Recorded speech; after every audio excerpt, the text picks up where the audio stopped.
The Legend of Okechukwu. In a small village in Igbo land, there lived a tricky but funny man named Okechukwu. Everyone called him Oke. He was known for his clever tricks. One day, Oke heard the elders talk about a special treasure in the forbidden forest. They said spirits guarded it, and only a good-hearted person could find it. Oke decided he would find the treasure. On the morning of the yam festival, Oke went into the dense forest. It was very quiet, and the trees seemed to whisper. Suddenly, an old man with a long white beard appeared. His eyes looked deep into Oke's soul. "Who comes into the sacred forest?" the old man asked. "Okechukwu, the smartest man in the village," Oke said with a smile. The old man laughed. "Being smart is not enough. You must be brave, clever, and kind." Oke accepted the challenge. The old man took him into a place where three paths started. Each path had a symbol: a laughing mask, a snake, and a spiritual eye. Oke chose the path with the laughing mask, thinking it would be fun. The path led to a clearing full of playful spirits. They danced and sang, laughing loudly. Oke joined them, making jokes and winning their favor. But at night, the spirits gave him a riddle to solve. "What can you hold in your right hand, but not in your left?" they asked. Oke thought for a moment and said, "My left hand." The spirits laughed and let him pass, but soon the path got darker. Oke saw a huge snake with glowing eyes. The snake spoke. "To go on, answer this. What runs but never walks? Has a bed but never sleeps?" Oke's heart raced, but he quickly replied, "A river." The snake moved away, showing the last part of the journey.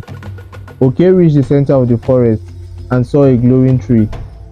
At its base was a treasure, a beautiful yam bowl. But as Oke got close, he heard whispers behind him. He turned and saw shadows moving among the trees.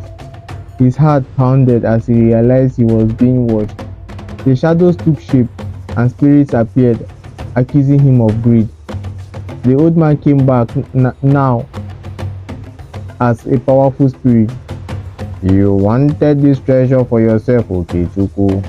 Now choose. Give it to the village or face the spirits." Oke's hands trembled.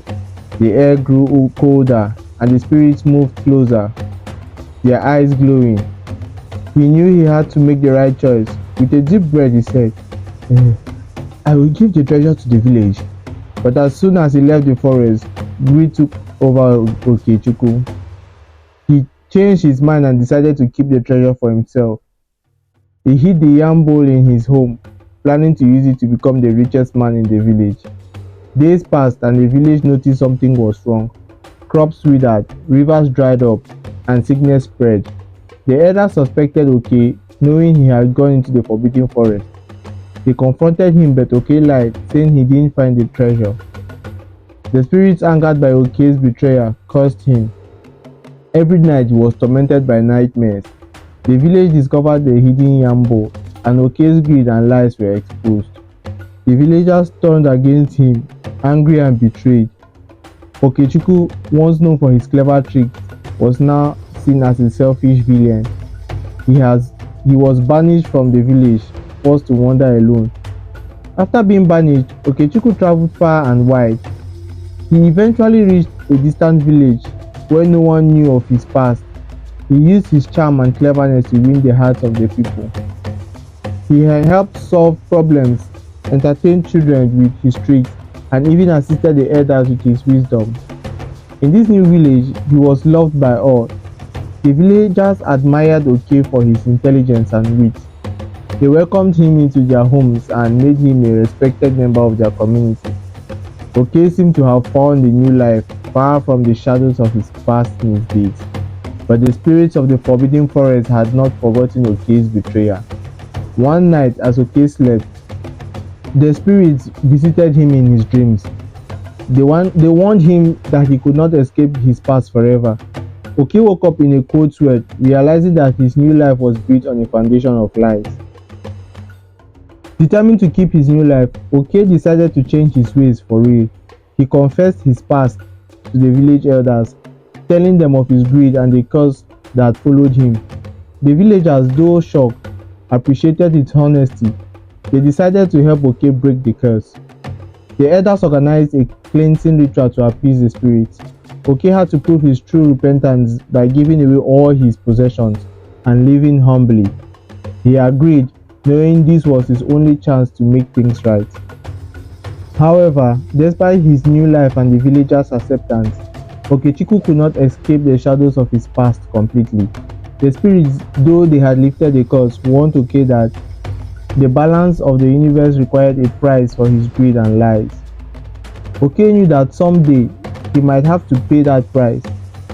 Years passed and Okechukwu continued to live humbly, helping the village prosper. He became a wise elder and people came from distant lands to seek his counsel. But one fateful day, a stranger arrived in the village. This stranger was none other than Nkem, a villager from Oke's past village, who recognized him immediately. Nkem, seeking justice for the suffering Oke had caused, told the new village of Okechukwu's dark past. The villagers were shocked and felt betrayed. Despite Oke's years of honesty and hard work, they called for a council to decide Oke's fate. Okechukwu, knowing he could not run from his past any longer, stood before the council and accepted responsibility for his actions. He told them everything: his greed, his lies, and his eventual redemption. He pleaded for their understanding, but he knew that justice must be served. The council, torn between Oke's past misdeeds and his present goodness, deliberated for a long time. Finally, they decided that Okechukwu must leave the village and return to the forbidden forest to seek forgiveness from the spirits. Once more, with a heavy heart, Okechukwu left the village that had given him a second chance. He journeyed back to the forbidden forest where the spirits awaited him. The old man with the white beard appeared again. "Okechukwu, you have come back," the old man said. "You have shown true repentance, but the balance must be restored." Oke nodded. "I am ready to face whatever judgment you have for me." The spirit conferred and decided that Okechukwu's final task was to become a guardian of the forest, guiding lost souls and protecting the sacred treasure. This was his penance and his redemption. Okechukwu accepted his fate. He lived in the forest from then on, using his cleverness and wisdom to help others and protect the sacred treasure. This story was told far and wide, a tale of greed, redemption, and ultimate sacrifice. And so, the legend of Okechukwu, the man who fell from grace and found true redemption, was passed down through generations.